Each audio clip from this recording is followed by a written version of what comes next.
Anne Besson, bonjour. Bonjour.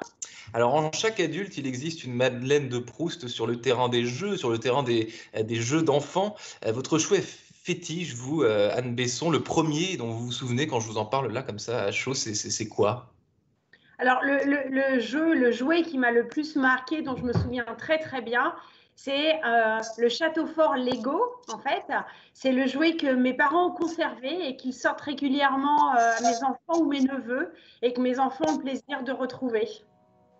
Le château de famille, donc, dans une certaine mesure. C'est ça, un château fort de famille.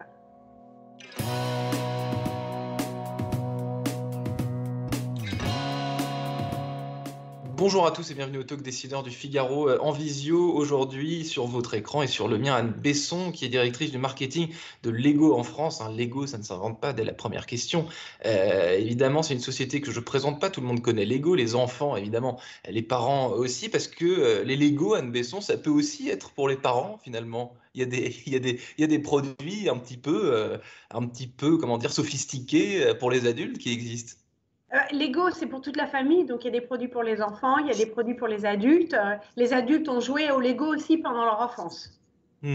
Reste que les Lego et le cœur de votre activité, de vos produits, c'est destiné aux enfants. Comment évolue et comment on innove en fait une société créée en 1932, donc ça fait quasiment 100 ans, dont le mécanisme inchangé est de poser et d'assembler des briques les unes sur les autres. Comment est-ce qu'on innove? Comment est-ce qu'on crée avec une matière aussi simple?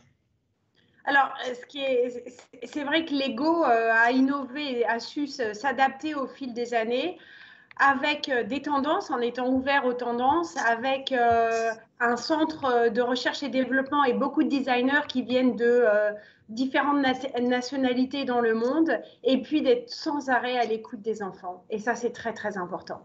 Sans arrêt à l'écoute des enfants. Donc j'ai vu que vous faisiez, enfin depuis le début, peut-être beaucoup de collaborations avec des marques, avec les marques justement qui touchent aux enfants et qui vont leur donner envie. C'est ça l'idée, c'est de cibler les principales marques de jouets aussi, qui pas forcément de jouets, ça peut être des jeux vidéo. Là j'ai vu que vous sortiez une collab avec, je crois, Mario Kart. C'est être à l'écoute des enfants, c'est être à l'écoute du marché quelque part. À l'écoute des centres d'intérêt des enfants. Alors effectivement, vous venez de parler de Super Mario. Nous venons de lancer une belle nouveauté Lego Super Mario. C'est l'alliance de deux grosses marques iconiques pour les enfants pour une expérience de jeu nouvelle. Et c'est ça l'innovation de Lego. C'est surprenant, mais c'est passionnant. Et donc à chaque fois, donc quand vous sollicitez des entreprises d'un autre secteur, en l'occurrence les jeux vidéo, pour faire des collaborations, vous êtes toujours reçu d'un bon œil ou alors est-ce que parfois on vous dit bon ah non, c'est pas possible. euh, Alors, personnellement, je ne travaille pas sur l'initiation de ces collaborations, mais on ne sollicite pas. C'est en général, il y a très peu de collaborations. C'est des collaborations de longue durée. Et ouais. puis, c'est une entente mutuelle. On voit tout de suite l'affinité entre deux sociétés, deux univers, Ouais. comme le partenariat qu'on a pu avoir avec Disney. Oui, oui. Et comme des partenariats que vous avez, et là je reviens sur ma première question sur les Lego pour adultes, il y a aussi des œuvres d'art en Lego, de la décoration, des choses comme ça. C'est également une activité qui est importante pour Lego. Alors, ce qu'on s'aperçoit, c'est que de plus en plus d'adultes jouent. C'est une façon de se déstresser. C'est une façon aussi d'exposer une œuvre d'art qui est conçue comme une œuvre d'art. Donc, effectivement, c'est une vraie tendance et c'est une tendance qui fonctionne très bien pour Lego. On sait que c'est plus de 13% des ventes du marché du jouet qui sont pour les adultes et Lego est au-dessus de ce chiffre. Est-ce que, à titre d'exemple, j'étais au château de Cheverny il y a pas très longtemps, et au château de Cheverny, donc le Moulinsart, le fameux château dont Hergé s'est inspiré pour créer Moulinsart, il y a une expo sur Tintin et où on peut voir des œuvres en Lego. Donc là, il y a quasiment triple collaboration dans une certaine mesure. Il y a Cheverny, Moulinsart, Tintin et Lego. Alors, c'est vrai qu'il y a l'expérience de jeu première avec la boîte Lego et il y a tout l'écosystème, tout l'univers qu'on peut recréer, des modèles, le fait de participer à des expositions, le fait d'avoir des films, des séries, des jeux vidéo font partie de cette expérience qui peut enchanter l'enfant comme la famille en plus du jeu. Anne Besson, vous êtes également l'une des porte-parole de la Fédération du jouet. Qu'est-ce que vous inspire la crise sanitaire appliquée à l'univers du jouet, justement, a fortiori, juste avant Noël en ce moment? Qu'est-ce qui se passe?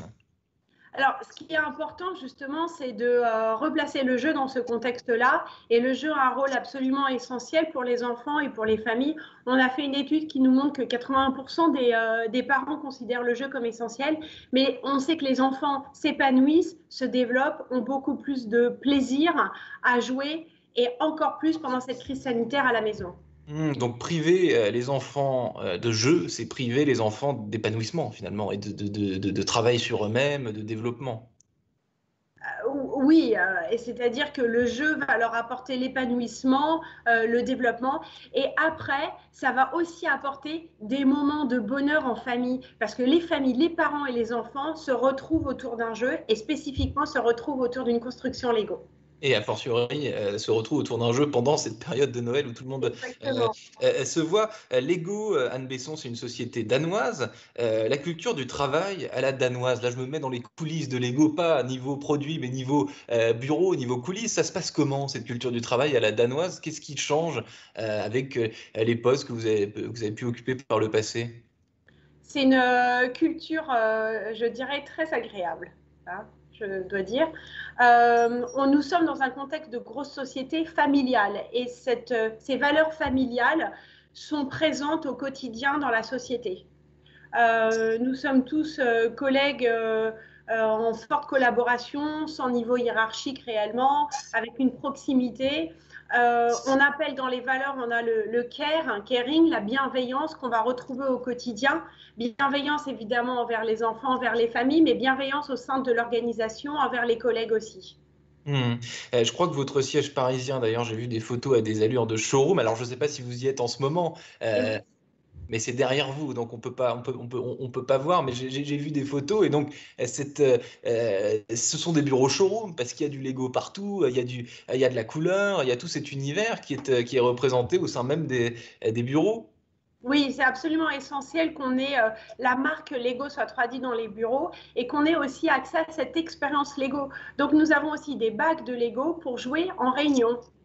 Des bacs de Lego pour jouer en réunion et pour faire jouer quand le confinement sera terminé, évidemment, pour faire jouer potentiellement les visiteurs qui viennent visiter Oui, euh, alors c'est oui, exactement. vos bureaux. Merci infiniment, Anne Besson, d'avoir répondu à mes questions pour le Talk Dessineur du Figaro. Je vous dis à très bientôt autour d'un jeu, peut-être autour d'un château de Lego que vous avez si bien décrit tout à l'heure. Avec plaisir.